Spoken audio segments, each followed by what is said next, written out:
यीशु प्रभु की जय। सब अच्छे यस। कैसा आपका पिछला हफ्ता?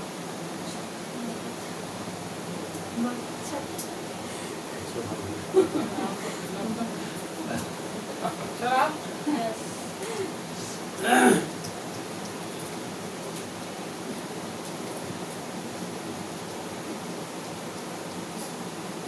अभी कोई थोड़ी देर पहले बहन प्रार्थना करने की जागृति के बारे में बेदारी आ जाए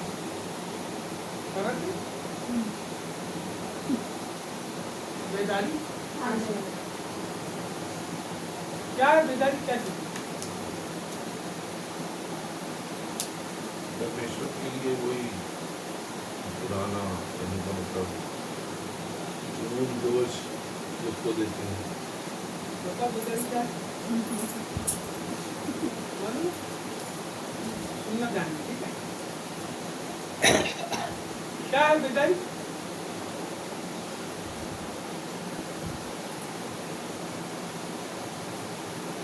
कई लोग सोचते हैं इधर आ जाओ आगे, खाली जगह इधर आ जाओ, बढ़ जाओ आगे, आओ आप इधर आ जाओ, आप आ जाओ इधर तक, आप और आ गया, तू भी आ गया, अच्छे सुनाएंगे इधर, उठ जा, उठ क्या इधर,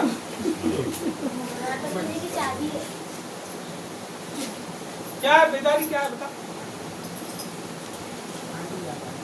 आप पता है बेदारी क्या है? उसी को जागृति बोलते हैं, उसी को बेदारी बोलते हैं, उसी को रिवाइवल बोलते हैं। रिवाइवल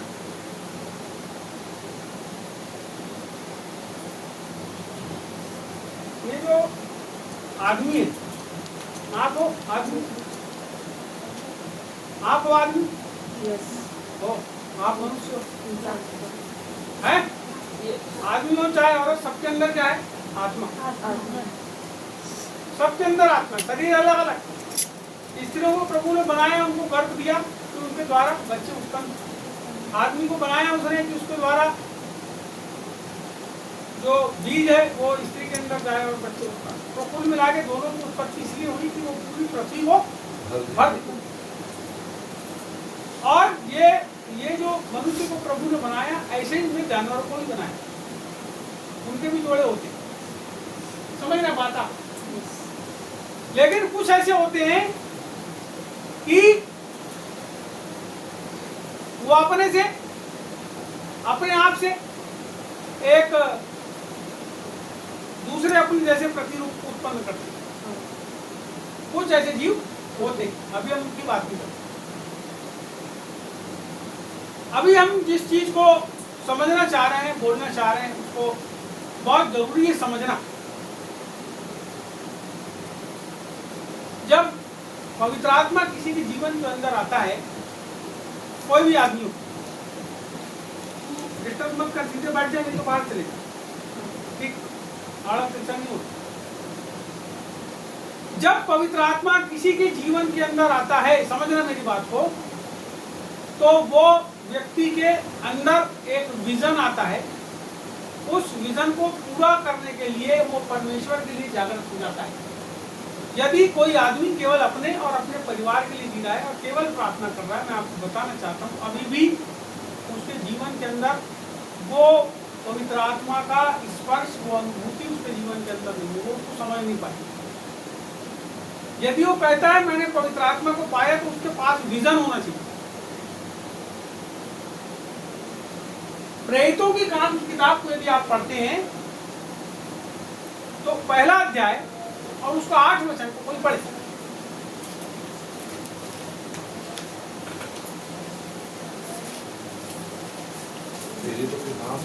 पहला अध्याय उसका 8वां वचन।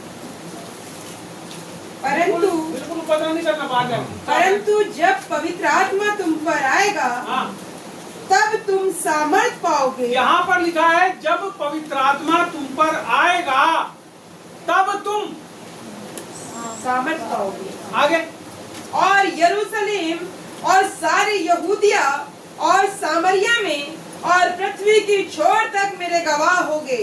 बस हो गया। जब पवित्र आत्मा, बोलो मुझ पर आएगा आएगा तो मैं सामर्थ पाऊंगा, तो मैं सामर्थ पाऊंगा। सामर्थ पाऊंगा। सामर्थ पाऊंगा। कितने साल थे यीशु मसीह में?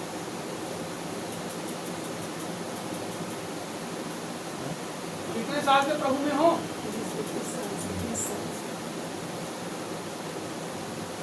अभी तक सामर्थ नहीं पाए, अभी तक सामर्थ।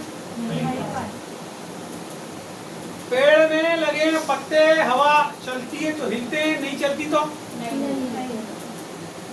जीवन रहता है उसमें। पत्ते में जीवन रहता है, रहता है। पत्ते में जीवन रहता है, जब वो झाड़ से टूटते हैं तभी वो सूखते हैं, उसके बगैर नहीं सूखते।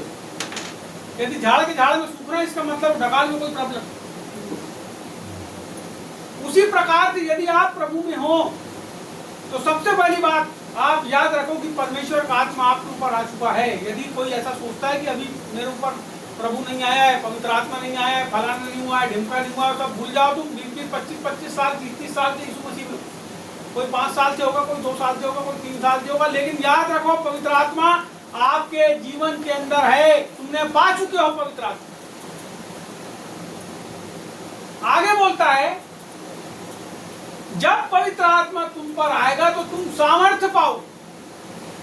सामर्थ्य मतलब पावर, जी बोलो शक्ति। शक्ति।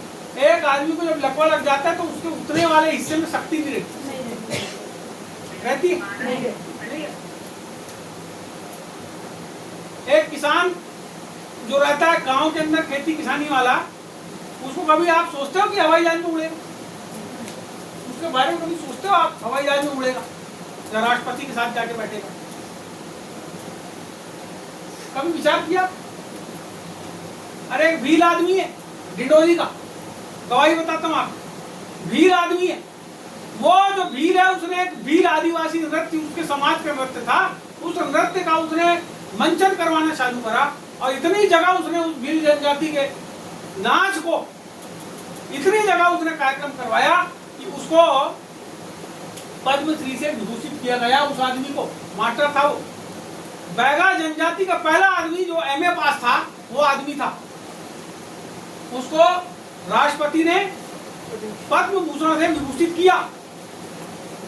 आप मेरी बात को समझिएगा, कोई भी आदमी जो इस संसार के अंदर बगैर विजन के, बाइबल कहती है मेरे दर्शन के ना होने से मेरी प्रजा नाश हो जाती है।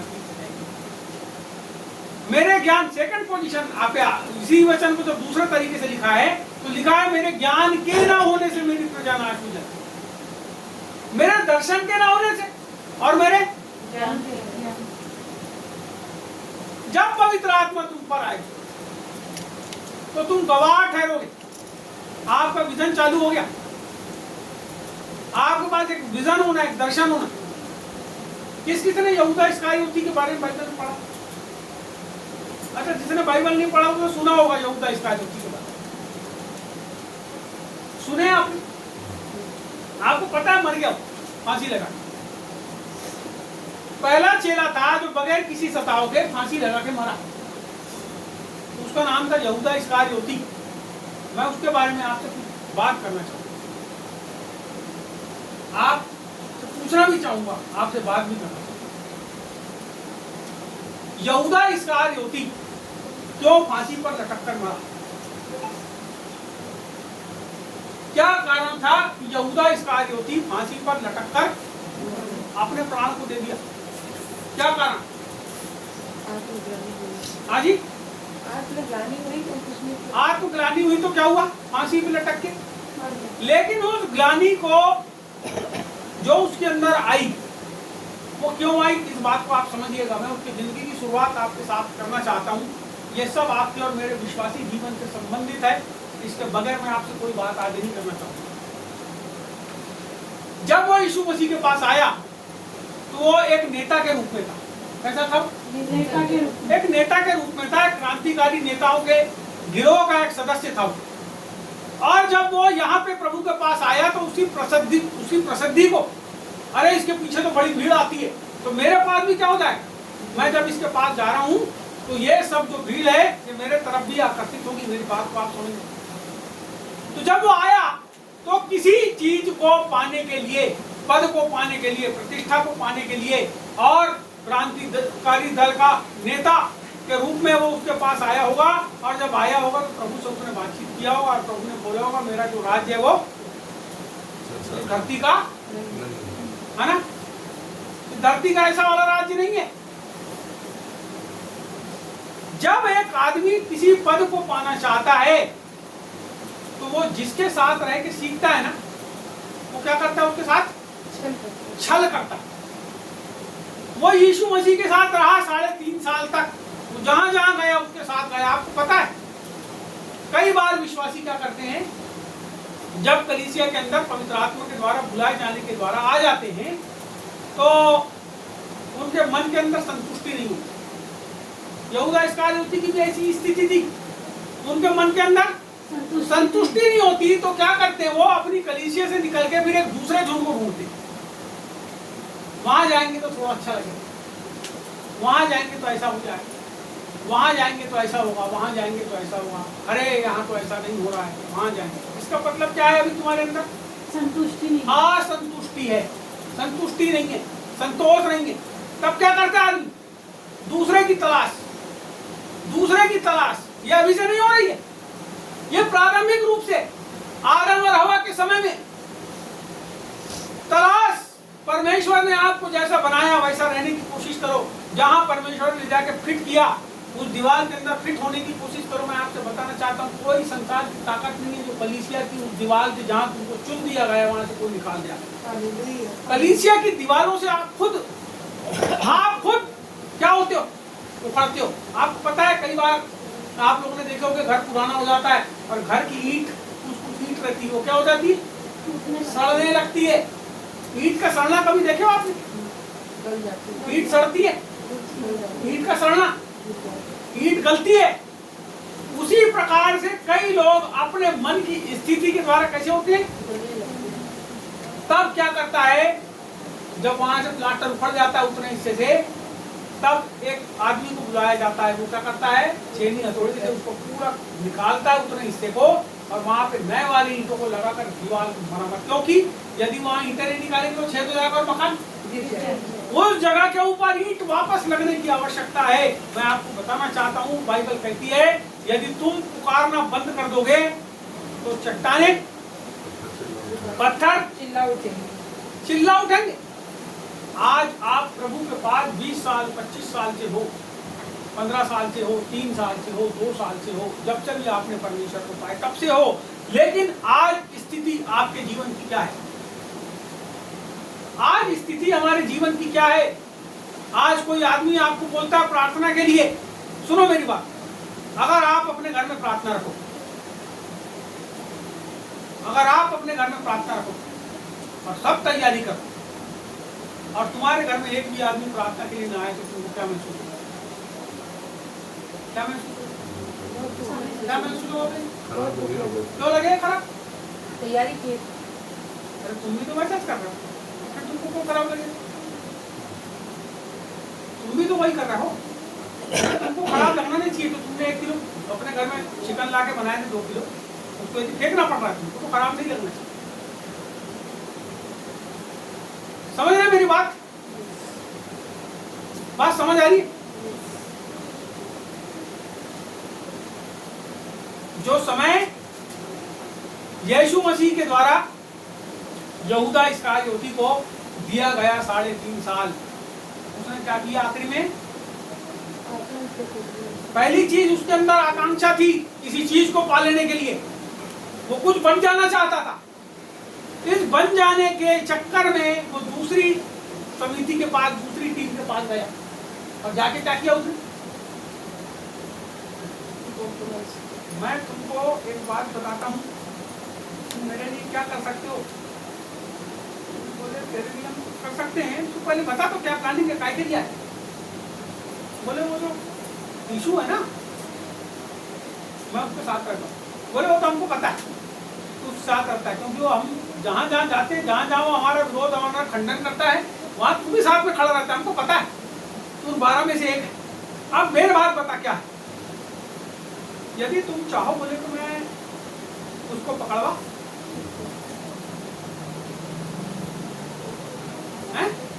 पकड़वा सकता हूँ। तुम क्या करोगे मेरे लिए? उसको दिया होगा कुछ पद का लालच और कुछ बात का लालच, लेकिन बाइबल कहती है कि 30 चांदी के सिक्के में उसने डीलिंग किया। 30 चांदी के सिक्के में डीलिंग किया उसने कि मैं जिस जगह पे वो अकेला रहेगा मैं तुमको जगह बताऊंगा, उस जगह में तुमको बताऊंगा और उस जगह के ऊपर मैं तुमको लेके जाऊंगा, और जब मैं तुमको लेके जाऊंगा उस जगह पे और उसको पकड़ के जब मैं चूमा लूंगा तो पकड़ लेना वही वाला आदमी। क्या उसको पहचानना मुश्किल था यीशु मसीह को कि वो आके उसके पास चूमा ले? आपको पता है कपटी आदमी जो रहता है, जो तुम्हारे साथ में रहता है, समझना मेरी बात को, या हमारे मसीही जीवन में हमको इसको सुधार करने की जरूरत है। जब हम किसी के साथ रहते हैं और जब उसके साथ छल करते हैं तो क्या करते हैं पता है? उसके साथ मीठी बात करते हैं और पीठ पीछे जाके दूसरे के साथ उसकी बुराई करते हैं। बात को समझिएगा, यदि आप अपने मसीही जीवन को सुधारना चाहते हैं तो मेरी बात को समझ लीजिएगा, और नहीं समझना चाहते तो मत समझिएगा। मैं जब नींद में था आज, मेरे परमेश्वर ने सब बात मेरे को नींद में समझाया कि तेरे को बोलना है। मैं नींद में था और नींद में इस बात को मेरे दिमाग के अंदर पूरा संदेश आ रहा है और मैं ऐसा अंदर से मेरे को लग रहा है कि मैं उसको बोलूं। मैंने बहुत कोशिश किया कि मैं इसको बोलूं लेकिन नहीं बोल पाया। कुछ और बात बताते बताते परमेश्वर ने फिर इन बातों को आपके सामने रख दिया। एक आदमी यहूदा इस्करियोती जो यीशु के साथ साथ घूम रहा था, साथ साथ घूम रहा था, साथ साथ घूम रहा था, उसकी हर बातों को जान रहा था, वो कहाँ पे जाता है, कैसे प्रार्थना करता है।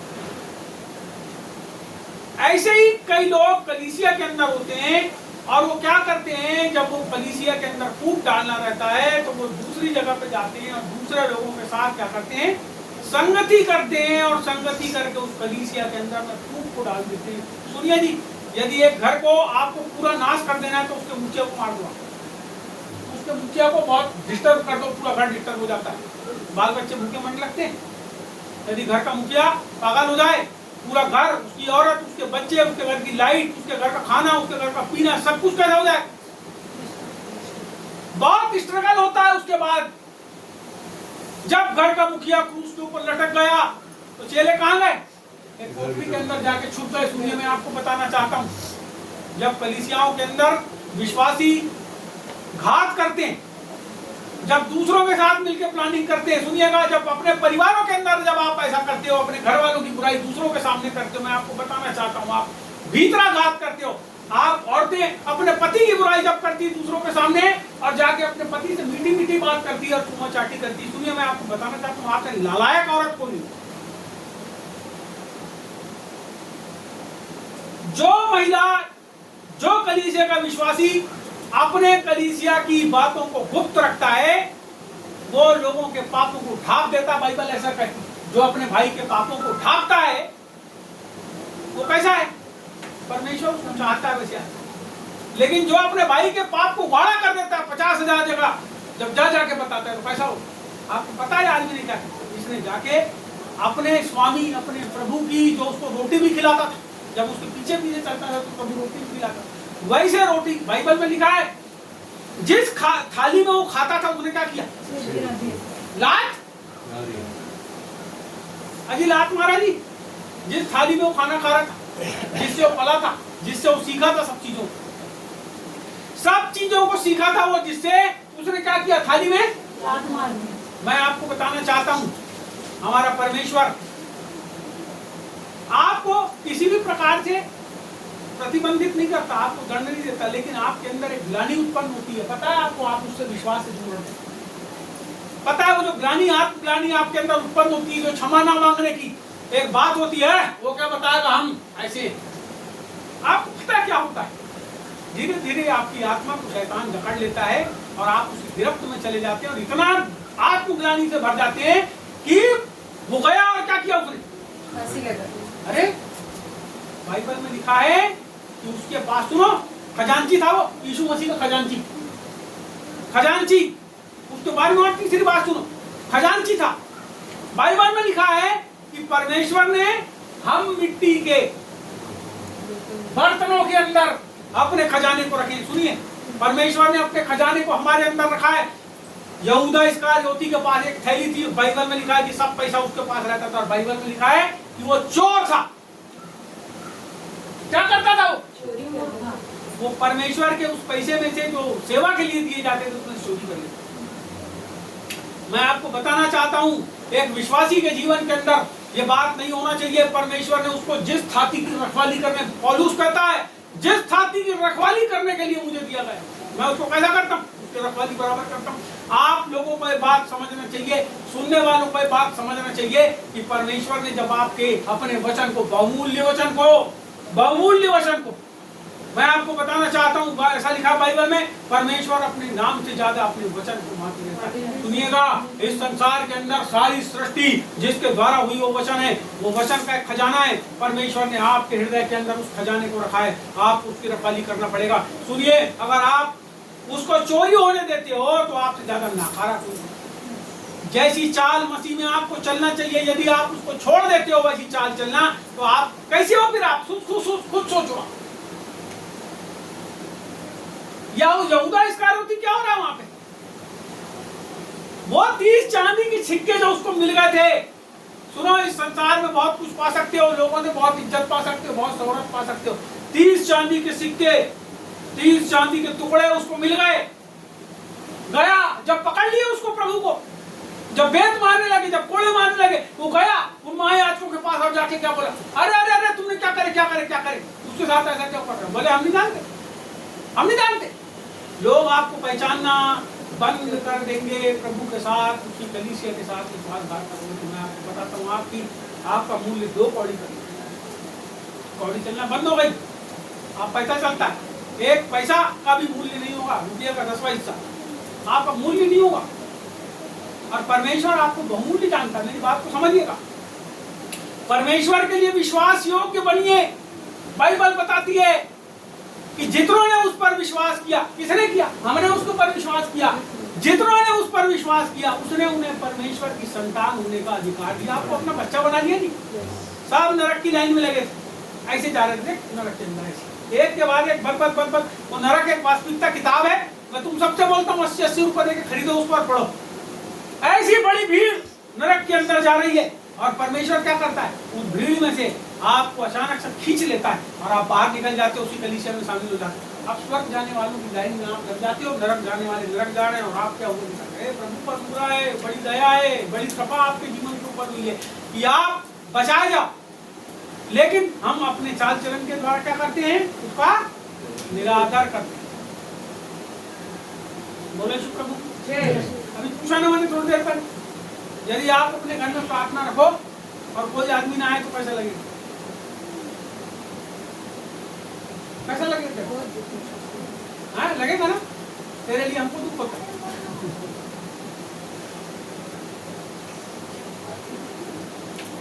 आपको मैं बताना चाहता हूँ, जब आप परमेश्वर को समय देते हो और उसके समय पे आप नहीं आते तो उसको दुख होता है, कहाँ गया मेरा बच्चा, कहाँ गया मेरा बेटा। जब आपकी लड़की 4 बजे स्कूल से वापस आती है, जब आपका पति 4 बजे स्कूल से वापस आता है, जब आपके घर के लोग 6 बजे तक घर में आ जाते हैं और नहीं आते ना, तो 6:30 तक पूरा जी मचलने लगता है, कहाँ गया मेरा बच्चा, कहाँ गई मेरा पति, कहाँ गई मेरी पत्नी, कहाँ है। आधे घंटे लेट आए तो उसके ऊपर बिल्कुल भपक जाते हैं, कहाँ गया था, क्या। कई माँ बाप तो पकड़ के अपने बच्चे की मुंडी को पीठ पे मुक्का मारते हैं, जम रहते हैं कई लोग। सुनो, ये जो स्थिति है ये प्रेम के कारण। नीति वचन की किताब में लिखा है कि जो माता पिता हैं, जब बच्चा बिगड़ता है और उसको छड़ी से ना पीटे तो क्या होगा? छड़ी से पीटेंगे तो क्या होगा? सुधर जाए। उसके सुधार के लिए छड़ी की, ताड़ना की जरूरत पड़ती है। आपको समझना पड़ेगा, ये जो झुंड है, ये जो कलीसिया है, ये किसकी है? बोलो मेरी। ये झुंड किसका है? कोई जरूरी नहीं है।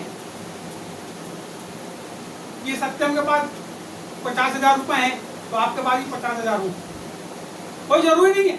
कोई आदमी की स्थिति कैसी है वैसी आपकी हो, लेकिन फिर भी ये झुंड किसका है? तो हमारा। यदि आप इस झुंड के हो तो इसके लिए विश्वास योग्य, झुंड के लिए नहीं, यीशु, क्योंकि जो यीशु के लिए विश्वास योग्य है वो अपने साथियों के लिए भी। यहूदा इस्करियोती कैसा था? उसने विश्वासघात किया। बात को समझ, दूसरों के साथ मिलकर उसने प्लानिंग किया। आपको समझने की जरूरत है हमको कैसा विश्वासी जीवन जीना है। अंत क्या हुआ? फांसी के ऊपर। ये आज ऐसी स्थिति बन गई है। सुनिए, आप मुख्य बात में के ऊपर आता हूँ। निकालिए आप नीति वचन की किताब, उसका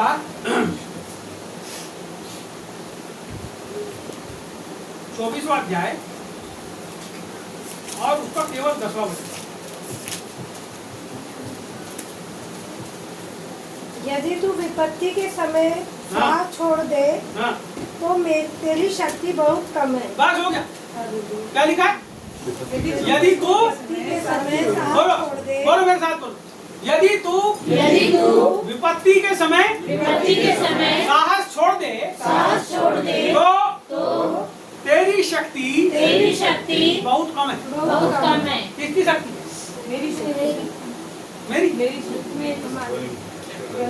जो आदमी साथ छोड़ता है उसकी, दूसरे की नहीं। अभी थोड़े दिन पहले हमारे एक दोस्त है, उसने कर्जा लेके घर बनाया, खूब बड़ा घर बन गया, थोड़ा सा काम रुक गया उसको, तो घबराने लगा, कहाँ से आएंगे पैसे, कैसे बनाऊं, बचा वाला हिस्सा कैसे बनाऊं।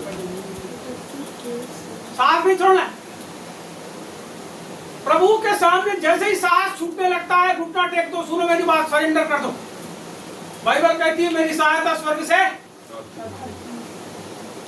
आप अपने साहस को छोड़ना बंद करो। जब आपको ऐसा लगता है कि मैं प्रार्थना में नहीं जाती, उसी समय वो दुष्ट आत्मा काम कर रहा है दिमाग में। जब आपको लगता है वहां जाके क्या करेंगे, घर में सोने को अच्छा लगेगा, तो आपके अंदर दुष्ट आत्मा काम कर रहा है, आपके अंदर आलस का आत्मा काम कर रहा है। आपके अंदर जब विरोध के भाव आते हैं तो समझ जाना यहूदा इस्करियोती का आत्मा काम कर रहा है, क्योंकि दुष्ट आत्मा ने बैठाया था। तो मेरी बात को समझना। जब जब आप परमेश्वर में पढ़ने से रुको, जब जब आप अपने विजन को पूरा करने से रुको, तो काम एक का वहां साहस की जरूरत है कि गवाह बनने के लिए। गवाह बनने के लिए साहस की जरूरत है, और उसके साथ सामर्थ्य की जरूरत है। साहस और सामर्थ्य दोनों का तालमेल है। तो काम 1:8, जब तुम सामर्थ्य पा जाओगे, तुम पर आएगा। अरे अरे अरे, कहाँ है सामर्थ्य? लोग चिल्लाते हैं, कई लोग पावर, कहाँ है पावर? कहाँ है पावर? बाइबल कहती है, मरकुस की किताब 16 अध्याय निकालिए, मरकुस 16, अपनी बाइबल खोलिए और मरकुस का 16 आखिरी अध्याय है मरकुस की किताब का, निकालिए, पढ़िए उसको। आपके लिए है वो, मेरे लिए नहीं है। ऐसा मैं बोलूंगा तो गलत बात, लेकिन वो मेरे लिए नहीं है। चलो निकालिए उसको, आप पढ़िए 17 वचन। विश्वास करने वालों में ये चिन्ह होंगे। हाँ रुक जाओ, यहाँ पे पहले समझना, विश्वास करने वालों में ये चिन्ह होंगे। क्या किया आपने यीशु मसीह के ऊपर? विश्वास किया। ये विश्वास पवित्र आत्मा पाए, पवित्र आत्मा पाए। जैसे ही आप विश्वास करते हो, पवित्र आत्मा उसी समय आपके हृदय के अंदर आता। मेरी बात को कोई माने चाहे मत माने, लेकिन मैं आपको बताता हूँ, विश्वास करने वाले जब उसकी संतान बनते हैं, पवित्र आत्मा के द्वारा ही वो यीशु को प्रभु कहते हैं। बाइबल में लिखा है, जब तक पवित्र आत्मा किसी को ये कहने के लिए अनुग्रहित ना करे कि यीशु ही प्रभु है, तब तक वो, और वो जब अंदर आता है ना, तब अंदर से अब्बा और हे पिता कह के, रोमियो की किताब में लिखा है, अब्बा और हे पिता कह के क्या करता है? पुकारता। और बाइबल कहती है विश्वास करने वालों में चिन्ह होंगे। अब सुनो, ये जो चिन्ह है ना, ये फोकटिया लोगों के नहीं। कैसे लोगों के? फोकटिया, बोलो मरियल, कमजोर, रद्दी, उनके चिन्ह नहीं है। जो चिन्ह है डरपोक, डरपोक, उनके चिन्ह नहीं है। यहाँ लिखा विश्वास करने वालों में। एक डरपोक प्रार्थना में नहीं आते, डरते हो प्रार्थना में आने, दुष्ट आत्मा कुछ ज्यादा तुम्हारे अंदर करके नहीं आना चाहते। डरपोक लोग यीशु के नाम से भगाओ उसको, जो दुष्टात्मा रोकती है तुमको प्रार्थना में आने से। मेरी बात सुनो, मरने के बाद तुमको प्रार्थना ही करना है, कुछ नहीं करना है, याद रखना है बात को। मरने के बाद जैसे तुम सोच रहे हो ना स्वर्ग में जाके अच्छा सोऊंगा, सोने का गद्दा होगा, फलाना होगा, ढिमका होगा, ऐसा होगा वैसा होगा, वो सब होगा, लेकिन प्रभु की इतनी महान उपस्थिति होगी कि वो सब सुख भोगने का तुम्हारे को ख्याल ही नहीं आएगा। तुम ऐसे खड़े हो जाओगे उसके सामने और बोलोगे हालेलुया हालेलुया हालेलुया, उसकी उपस्थिति में भर जाओगे। सुनो, आपको वहां समय नहीं मिलेगा कि आप सोने की सड़क पे ऐसे ऐसे चले, फालतू चलने की कोई जरूरत नहीं। जहां खड़े रहोगे वहीं बोलोगे प्रभु तेरा धन्यवाद धन्यवाद, प्रभु तेरी महिमा हो। लिखा है बाइबल में कि वहां तुम्हारी शादी कराएगा प्रभु, नहीं फालतू की बात है। जब तुम उसकी महिमा में ऐसे जाके लमलोट हो जाओगे, लमलोट उसको एक जन बोलता है लवरेज, कैसे हो जाओगे? लवरेज हो जाओगे उसकी महिमा में जब भर जाओगे, क्योंकि वहां पे केवल वही होगा, वो जो यरूशलेम इस धरती पे आने वाला उसमें जब वो अकेला वही होगा, उसी का उजाला होगा, और उसका ऐसा उजाला होगा परमेश्वर की, हम सब उस उजाले में भरे हुए होंगे और उसकी महिमा में गीत गाते होंगे। मेरी बात सुनो, इस धरती के ऊपर रह के यदि प्रार्थना नहीं करते तो इसके बाद यहाँ तो प्रैक्टिस ही, यहाँ तो आते ही नहीं, अभी कलीसिया से बार बार दूर दूर करते हो। बाइबल में बताती है कि जब यीशु आएगा तो कलीसिया उठा ली जाएगी। कौन उठा ली जाएगी? कलीसिया में हो कि कलीसिया के बाहर, इस बात को भी समझना पड़ेगा। तो बाइबल कहती है कि विश्वास करने वालों में, इसका मतलब जो कलीसिया के अंदर है उन लोगों में, क्योंकि जो विश्वास करता है वो यीशु को ग्रहण करता है। बात को समझिए, ग्रहण करने वालों में, जो यीशु को ग्रहण करते हैं, उसके पीछे चलना चाहते हैं, उन लोगों में जिनके अंदर पवित्र आत्मा उतरता है और अपनी सामर्थ्य देता है, उन लोगों के अंदर ये चिन्ह होंगे कि वे क्या करेंगे? पढ़ो, कि वे मेरे नाम से दुष्ट आत्मा, वे मेरे नाम से, अरे अरे अरे यहाँ कुछ नहीं बोला। दूसरी बात क्या बोल दिया? सबसे पहले दुष्ट आत्माओं अब तुम डरते किससे हो? दुष्ट आत्मा से। क्या को डरते हो? क्या बोला? कि मेरे नाम से दुष्ट आत्माओं को निकालो। यहाँ बोला कि जला दोगे, नहीं, क्या को जलाते हो तुम? कहाँ लिखा बाइबल में जलाओगे तुम? यहाँ लिखा है बांध दोगे, लिखा है कहीं बांध दोगे, क्या को बांधते हो तुम? तुम बोला यीशु के नाम से निकल, दूर हो यहाँ से, भगाओ उसको। तुम्हारे पास भगाने की सामर्थ्य है, और तब तक भगाओ जब तक भक्ति नहीं। सुनो, जिस जगह पे जाओ, जिस घर में जाओ, जब भारीपन लगने लगे, समझ जाओ यहाँ दुष्ट आत्मा। जब नए घर में जाते हो ना प्रार्थना करने, तुम्हारा मन नहीं लगता कई जगह, तुम्हारे घर में कुछ नहीं लगता, वहां की दुष्ट आत्मा भगाओ पहले। जिस घर में रहते हो, यदि वहां प्रार्थना में मन नहीं लग रहा है तो इसका मतलब यह हुआ कि वहां दुष्ट आत्मा क्या है? वहां दुष्ट आत्मा यीशु के नाम से निकल, सारे उपद्रव करने वाली दुष्ट आत्मा निकल जाए। समझ रहे बात? समझ रहे बात? भगाओ, क्योंकि हर प्रकार की गड़बड़ी दुष्ट आत्माओं के द्वारा उसी के द्वारा होती है। और जब आदमी बहक जाता है तो आदमी करने लगता है उसके मन के अनुसार।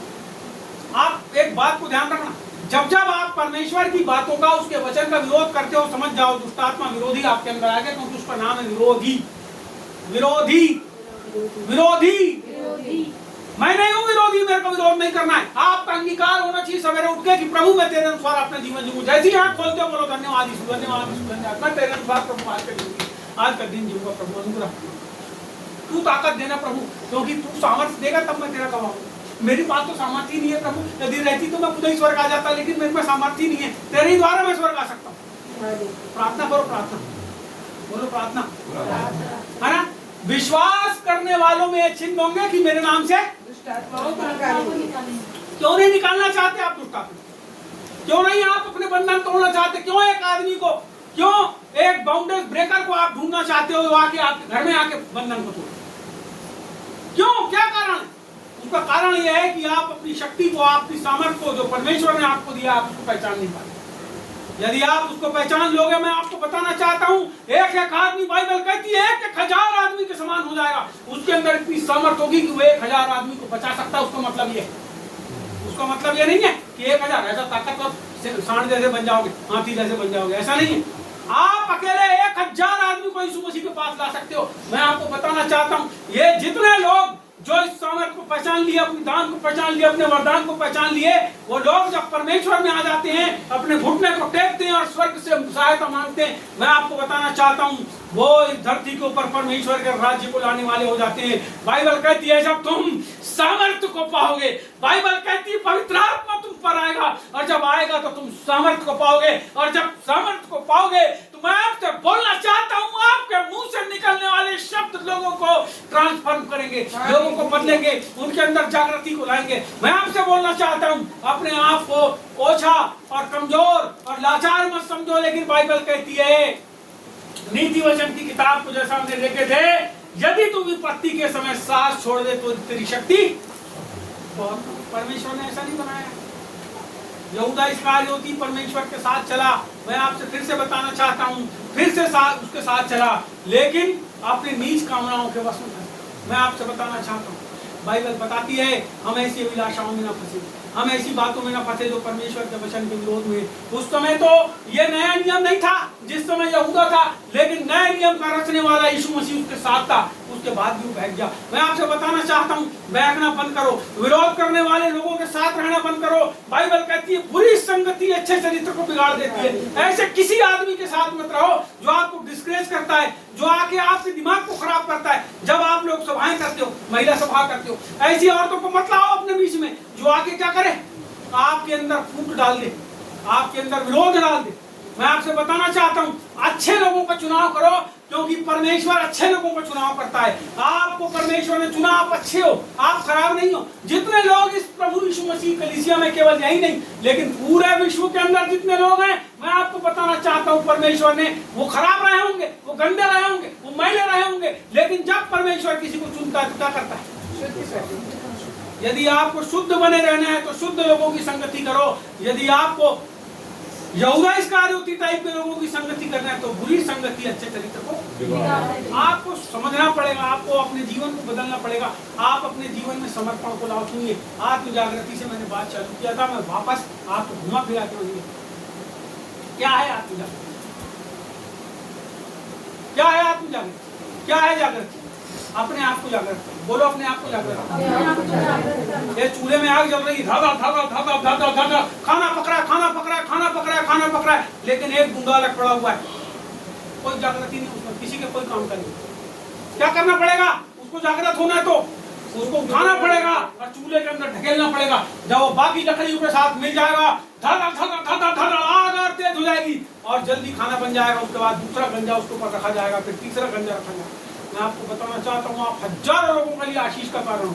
आप ऐसा मत सोचो कि हम प्रार्थना में आए, मैं आ गया, अब प्रार्थना के दिन मेरे घर को आशीष मिल गई। कई लोग आते इसलिए कि अरे प्रार्थना में जाएंगे तो आशीष मिलेगी, खाने पीने के लिए अच्छा मिल जाएगा, हमारा घर मकान अच्छा हो जाएगा। मैं आपको बताना चाहता हूँ, प्रार्थना में इसलिए आया जाता है कि आपकी संगति आपके बनाने वाले परमेश्वर के साथ हो। आशीष तो दूसरी और तीसरी पोजीशन पे है।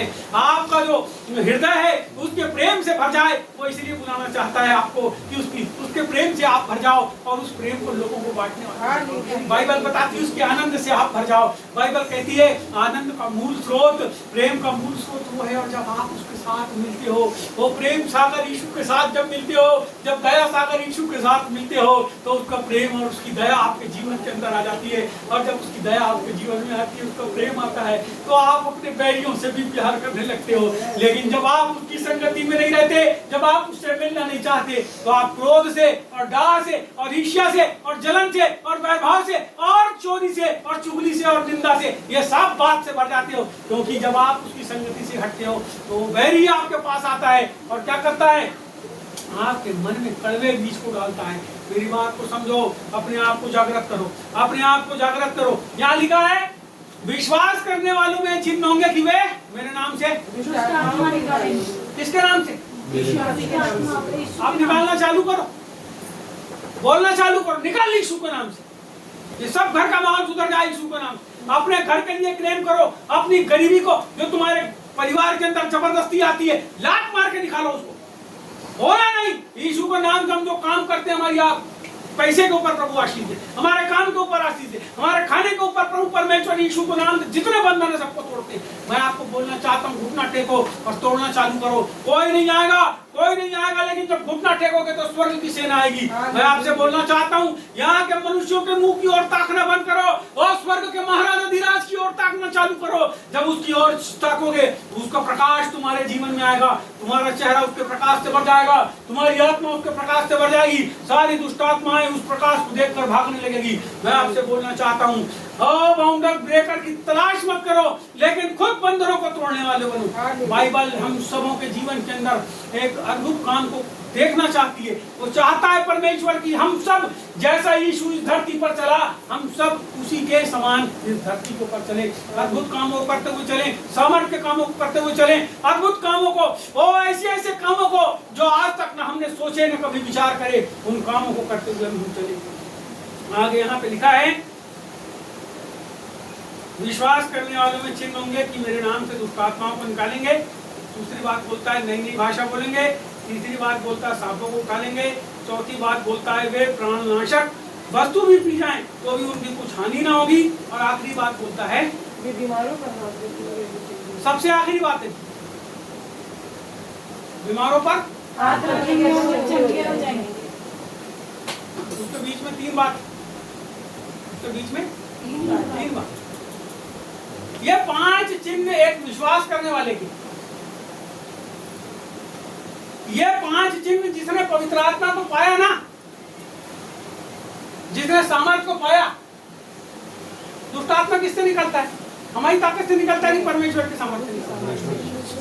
बीमार किसकी सामर्थ्य से चंगे होते हैं? अन्य भाषा किसकी सामर्थ्य बोलते हो? समझ रहे बात मेरी? ये निशानी है विश्वासी की। यह विश्वासी पास्टर वास्टर की नहीं है जिसके पीछे दौड़ रहे हो आप। यह किसकी निशानी है? विश्वास करने वालों। समझ रहे बात? आपके अंदर ये निशानी है और नहीं दिख रही है, इसका मतलब अभी आपको सामर्थ पाने की जरूरत है। पवित्र आत्मा पा लिया, सामर्थ पाना एक दूसरी चीज। तुम्हारा घुटना कहाँ है? एक घुटना बाइबल का ले, जैसे ही घुटना टिकाते हो प्रभु के सामने, तो सुनो, अनपढ़ आदमी जिसको बोलते नहीं आता वो बाइबल की बातों को ऐसा फर्राटे से बोलता है, जब प्रभु के सामने घुटने टिकाता है अद्भुत हो जाता है। क्यों होता है? क्योंकि सामर्थ पा लेते। बोलो, प्रार्थना सामर्थ का स्रोत है। प्रार्थना परमेश्वर से मिलन का स्रोत है और वो हमने पाए। हमको करना है प्रार्थना, है ना? हमारे अंदर जागृति तब होगी जब हम बोलो, सही तो बोले, जब हम प्रार्थना करेंगे। शुरुआत प्रार्थना से होना। दूसरी बात संगति, बोलो संगति, अच्छी संगति, प्रभु के लोगों की संगति। तीसरी बात क्या है? तीसरी बात ये वचन,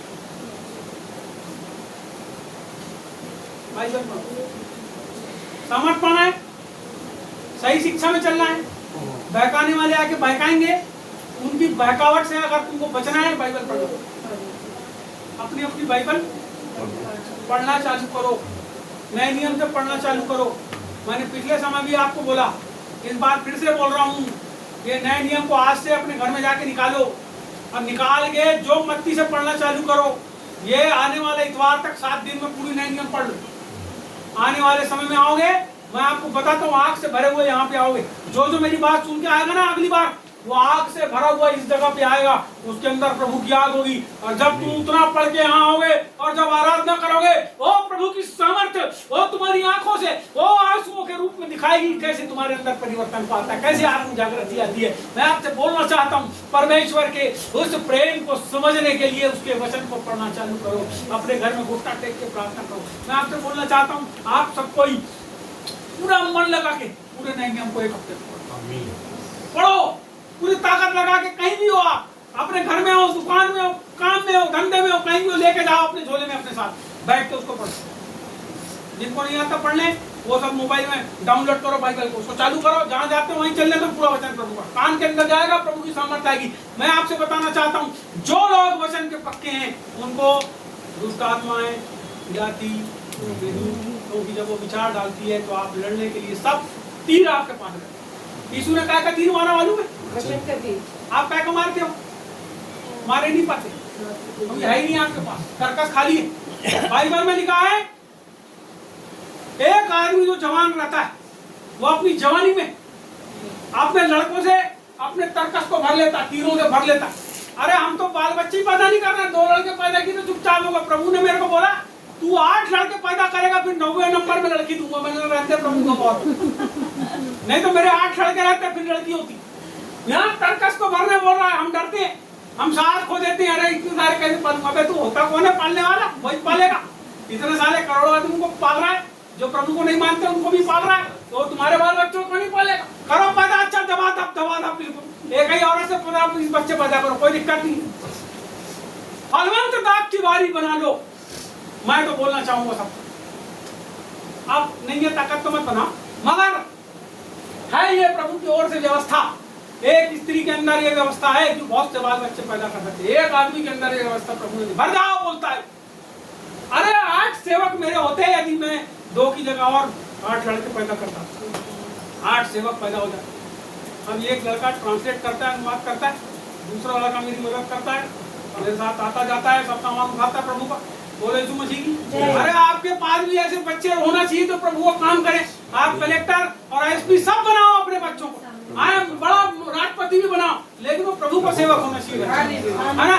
हमको अच्छा बनाना है, अच्छा सब करना। कर जब पवित्र आत्मा की सामर्थ आएगी तब, घुटना टेकोगे तब, उसके बगैर कुछ नहीं मिलता। कीमत चुकाना पड़ता है नहीं प्रभु से पाने के लिए। फोकट में तुमको उद्धार मिल गया, लेकिन कीमत चुकाना पड़ेगा। यदि उससे कुछ चाहिए तो आपके घुटने परमेश्वर चाहता है, आपकी बैठक परमेश्वर चाहता है, आपके मन को परमेश्वर चाहता है। उठो तो यीशु, और जब सोने जाओ तो यीशु, ये परमेश्वर चाहता है। तब आपके जीवन से बड़े बड़े कामों को करता है। उन कामों को देखकर बहुत से लोग प्रभु को पा सकते हैं। बोलो यीशु प्रभु की।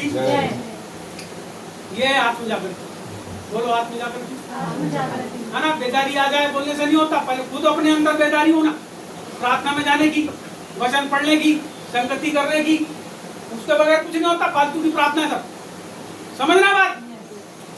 बोलो मैं जागृत होऊंगा, मैं जागृत होंगी। आओ प्रार्थना करेंगे। और सुनो मेरी बात, अभी जब प्रार्थना करेंगे तो जितने लोग हैं जो गूंगा जैसे बैठते हैं, उनको बोलना चाहता हूँ सबकी पीठ पे एक मुक्का मारने वाले आके आगे। अभी प्रार्थना करेंगे और सही में मुक्का मारने वालों एक पास्टर के नाते, आत्मिक रीति से तुम्हारा होने के नाते आंख बंद करो। तुम्हारा मुंह यदि नहीं खुले